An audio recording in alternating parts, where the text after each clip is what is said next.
Hello students, welcome back to my YouTube channel. आज हम start करने वाले हैं अपना 9th क्लास का फिजिक्स का फर्स्ट चैप्टर, जो कि आज हम स्टार्ट करने वाले हैं मोशन। कौन सा? मोशन।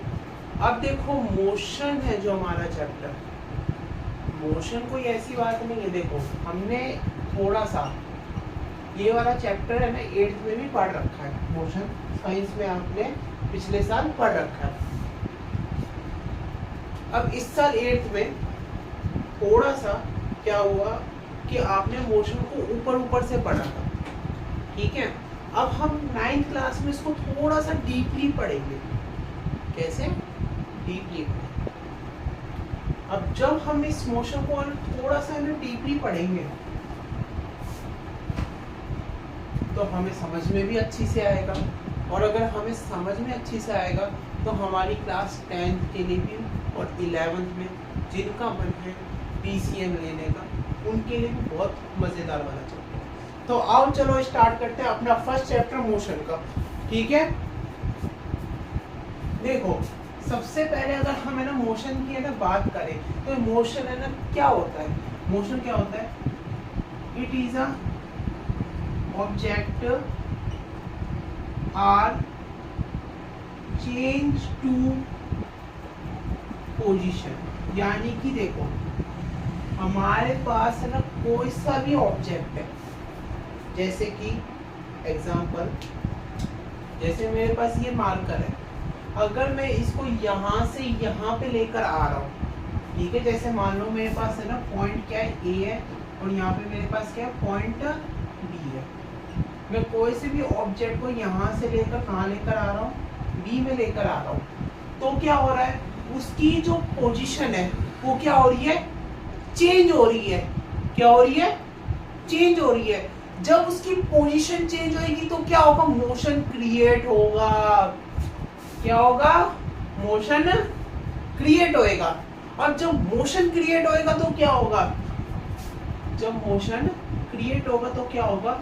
अलग अलग टाइप्स के मोशन को, various types are motion to create in one time to another time. यानी कि एक समय में बहुत सारे समय, मतलब कि एक टाइम पर बहुत सारे जो ऑब्जेक्ट है वो क्या हो जाएंगे? रिप्लेस्ड होते जाएंगे। मेरी बात है ना समझ में आ रही है? Get it two point. देखो क्या होता है मोशन, किसी भी ऑब्जेक्ट को हम एक पोजीशन से दूसरी पोजीशन में लेकर आते हैं, उसको अपन क्या कहते हैं? मोशन कहते हैं, ठीक है। अब इसके बाद है ना मोशन के कितने टाइप्स होते हैं? बहुत सारे टाइप्स होते हैं। आप है ना सुनते सुनते परेशान हो जाओगे, इतने टाइप्स होते हैं।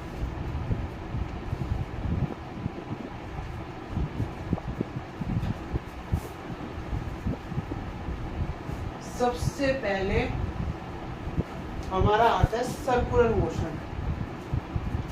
क्या आता है? सर्कुलर मोशन, ठीक है। फिर उसके बाद हमारा एक आता है कौन सा? यूनिफॉर्म। यूनिफॉर्म और नॉन यूनिफॉर्म। देखो, इसके बारे में हम है ना थोड़ा सा है ना बाद में बात करेंगे। सबसे पहले थोड़ा सर्कुलर के बारे में बात करते हैं। देखो, जैसे कि है ना हमारे पास ये पॉइंट है बीच का, ठीक है। अब हमारे पास क्या हुआ, मैं है ना यहाँ पे खड़ा हूँ, और मैं यहाँ पे खड़ा हूँ, बोर्ड पे नहीं खड़ा हूँ, मैं यहाँ पे खड़ा हूँ। अपन है ना यहाँ पे खड़े हैं, तो अपन है ना कहाँ जा रहे हैं?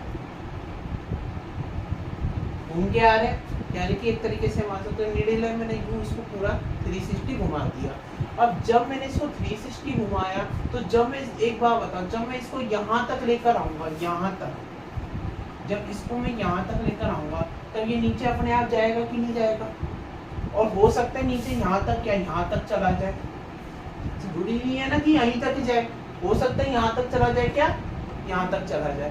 तो इसको अपन क्या बोलेंगे? सर्कुलर मोशन बोलेंगे। आई बात समझ में? फिर उसके बाद है ना आता है हमारा यूनिफॉर्म और नॉन यूनिफॉर्म के बारे में थोड़ा सा अपन है ना बात कर लेते हैं, ठीक है। और नोट्स है ना सुनो, मैं तुमको है ना ये वाला टॉपिक है ना सिर्फ समझा रहा हूँ। अगर किसी भी स्टूडेंट को है ना नोट्स चाहिए ना, तो सबसे पहले है ना नीचे मेरा व्हाट्सएप नंबर लिखा हुआ है, उसमें है ना मेरे को मैसेज करे, उसको मैं फुल नोट्स भेज दूंगा इस वाले मोशन वाले चैप्टर के, ठीक है। अगर किसी को मैथमेटिक्स में भी चाहिए होता है 11th 12th 9th 10th के बच्चों को, उसको भी मैं नोट्स भेज दूंगा, ठीक है, पर पढ़ना जरूर है। अब देखो यूनिफॉर्म मोशन, देखो यूनिफॉर्म मोशन में क्या होता है, आप है ना, ये हमारा कौन सा पॉइंट है, ए पॉइंट है, और ये हमारा कौन सा पॉइंट है, बी पॉइंट है। ये हमारा कौन सा पॉइंट है, ए पॉइंट है, और ये हमारा कौन सा पॉइंट है, बी पॉइंट है, ठीक है। अब जब हमारा ए और बी है, ठीक है, अब जैसे मान लो मेरे को अलवर से दिल्ली जाना है, अलवर से दिल्ली जाना है मेरे को, तो अपन किसने, कार से जाएंगे, बस से जाएंगे या ट्रेन से जाएंगे, अपन मानते हैं अपन कार से जा रहे हैं, ठीक है। अब हम है ना कार से है ना गए यहाँ पे, तो अपन है ना क्या बोलेंगे, देखो अपन है ना यहाँ तक स्पीड में पहुँचे तो हमारी स्पीड थी 40 की स्पीड थी, फिर हमारी यहाँ से लेकर यहाँ तक भी 40 की स्पीड थी, फिर यहाँ से लेकर यहाँ तक भी 40 की, यहाँ से लेकर यहाँ तक भी 40 की, और यहाँ से लेकर यहाँ तक भी 40 की, यानी कि हमारा इक्वल वैलेंट हो रहा है, क्या हो रहा है, इक्वल इंटरवल हो रहा है। जब हमारा इंटरवल इक्वल होता है, यानी कि हमारा जब टाइम क्या हो रहा है, इक्वल टाइम और इंटरवल, तब उसको अपन है ना क्या बोलते हैं, यूनिफॉर्म मोशन। यानी कि जब हमारी स्पीड क्या रहती है, एकदम बराबर में रहती है, एकदम इक्वल रहती है, उसको अपन क्या बोलते हैं, यूनिफॉर्म मोशन। बात समझ में आ गई? नोट्स आपको नीचे मिल जाएंगे और समझ में भी आ जाएंगे। जब ये वाली वीडियो पूरी देखोगे ना तभी नोट समझ में आएंगे, ऐसे समझ में नहीं आएंगे। अब नॉन यूनिफॉर्म का मतलब क्या होगा बताओ? नॉन यूनिफॉर्म मोशन का मतलब होएगा, क्या होगा नॉन यूनिफॉर्म मोशन का? अब इतना बताया तो वो तो समझ में आ ही गया होगा जब यूनिफॉर्म समझ में आ गया।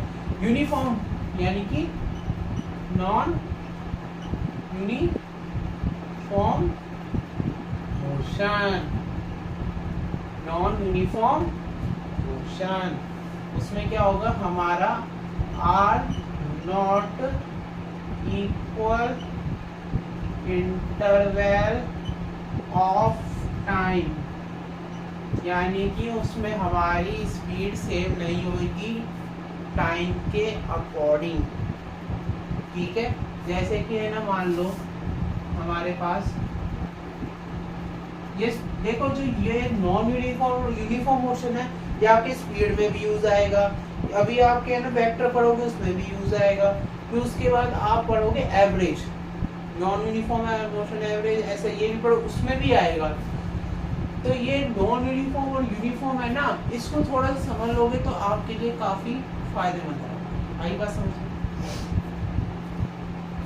तो आर नॉन इक्वल इंटरवल, यानी कि हमारी स्पीड सेम नहीं होगी, किसी में 40 होगी, किसी में 20 होगी, किसी में 80 होगी, किसी में 100 होगी, ऐसे हमारी स्पीड क्या होगी, चेंज होती जाएगी स्पीड टाइम के अकॉर्डिंग। यानी कि जो अपन है ना अलवर से दिल्ली तक है ना 3 घंटे में पहुंच रहे थे, गाड़ी इतनी तेज भगी कि अपन 2 घंटे में पहुंच गए। आई बात समझ में? I get to my point? ठीक है।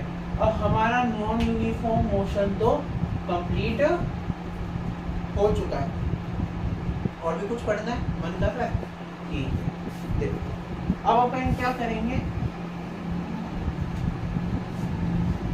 हमारा नॉन यूनिफॉर्म मोशन हो गया कंप्लीट। अब उसके बाद है ना, अब स्पीड पढ़ोगे। स्पीड क्या होती है, डिस्टेंस अपॉन में टाइम। ये अपन 7th में और 8th में पढ़कर आ रहे हैं कि स्पीड क्या होती है। आ रहे हैं पढ़कर, क्या नहीं आ रहे? सॉरी, 7th 8th तो पढ़ी ही नहीं, अभी तो सीधा 9th में आए हैं, कोई बात नहीं। डिस्टेंस अपॉन में टाइम, अपन यही पढ़कर आ रहे हैं। देखो डिस्टेंस अपॉन में टाइम, एक होता है डिस्प्लेसमेंट अपॉन में टाइम, डिस्प्लेसमेंट अपॉन में टाइम। अब एक बात बताओ, कोई बच्चा बोलता है कि सर ये डिस्टेंस अपॉन में टाइम और डिस्प्लेसमेंट अपॉन में टाइम, इसमें क्या फर्क है? भाई एक चीज बता रहा हूँ, आज इस चीज को ध्यान से सुनो। एक बात बताओ, मेरे को ए से बी तक जाना है, पर मेरे पास है ना ए से बी तक जाने के है ना 3 रास्ते हैं। कौन कौन से? एक तो ये वाला, एक तो ये वाला, और एक ये वाला। अब एक बात बताओ, जो भोचू बच्चे होंगे जिनको टाइम पास करना है, वो क्या इस वाले रास्ते से जाएंगे, क्या इस वाले रास्ते से जाएंगे? अरे घूमते घूमते चलेंगे, जल्दी पहुंचकर करेंगे भी क्या अपन, ठीक है। और जिनको पता है कि मेरे को अपने टाइम की बचत करनी है, वो इस वाले रास्ते से जाएंगे। और ये बात समझ में कि यानी कि तुम शॉर्टकट वाले रास्ते से जा रहे हो तो उसको अपन क्या बोलते हैं? डिस्प्लेसमेंट। अगर तुम इस वाले रास्ते से जा रहे हो तो क्या बोलते हैं? डिस्टेंस। लेकिन एक बात याद रखना, टीचर कई बार कंफ्यूज कर देगा, बेटा इसको क्या बोलते हैं? सर इसको डिस्प्लेसमेंट भी बोलते हैं और इसको डिस्टेंस भी बोलते हैं। क्यों? अरे भाई एक बात होता है, ए से लेकर बी तक जा रहे हो, ठीक है, मान लो ये ए से लेकर बी तक जा रहे हो तो ये 2 किलोमीटर तक का रास्ता है, तो हमारी डिस्टेंस कितनी है? 2 किलोमीटर। यानी कि डिस्टेंस तो वही रही, लेकिन डिस्प्लेसमेंट का मतलब एक दूसरा नाम हो गया। क्या नाम हो गया? कि शॉर्टेस्ट पाथ। यानी कि जो हमारा सबसे ज्यादा शॉर्टेस्ट पाथ रहता है उसको अपन क्या बोलते हैं? डिस्प्लेसमेंट। लेकिन एक बात याद रखना, शॉर्टेस्ट पाथ को डिस्प्लेसमेंट तो बोलते हैं, लेकिन इसको भी हम डिस्टेंस ही बोलेंगे। वही बात समझ में, हम इसको शॉर्टेस्ट पाथ तो बोल रहे हैं, लेकिन इसको दूसरा नाम डिस्प्लेसमेंट भी बोलेंगे। ये चीज कभी मत भूलना। कई बार बच्चे क्या कर देते हैं, इस चीज को भूल जाते हैं कि नहीं सर ये क्या है, ये तो हमारा डिस्टेंस है। नहीं, डिस्टेंस तो है, लेकिन तुमने शॉर्टेस्ट पाथ को चुना है तो उसको अपन क्या बोलेंगे? डिस्प्लेसमेंट। आज तुमको स्पीड के बारे थोड़ा बहुत मैं यहाँ से बता रहा हूँ, मेरी जो नेक्स्ट वीडियो होगी वो स्पीड के बारे पूरी होगी, और एवरेज में भी होगी, और वेलोसिटी में भी। 3 टॉपिक में डिजाइन करेंगे। फिर अपन क्या करेंगे, मेरी जो 3rd वीडियो होगी वो हमारी होगी न्यूमेरिकल्स में। उसमें मैं 10 से 15 न्यूमेरिकल्स बताऊंगा कि कैसे कैसे क्वेश्चंस आते हैं। अगर तुम न्यूमेरिकल्स अभी से करने लग जाओगे बहुत फायदे में रहोगे, क्योंकि आगे चलकर तुमको न्यूमेरिकल ही करना है। देखो अभी 9th में हो, न्यूमेरिकल कर लो, 10th में तो भी न्यूमेरिकल कर लो, फायदे में रहोगे। जब तक 11th में पहुंचोगे ना, जिन बच्चों को IIT करनी है, नीट करनी है, वो बच्चों को भी न्यूमेरिकल करना पड़ेगा। हाँ, और अगर CBSE में हो ना तो न्यूमेरिकल कर लो, फायदे में रहोगे। आज के लिए इतना बहुत है, ठीक है। इस चैनल को सब्सक्राइब जरूर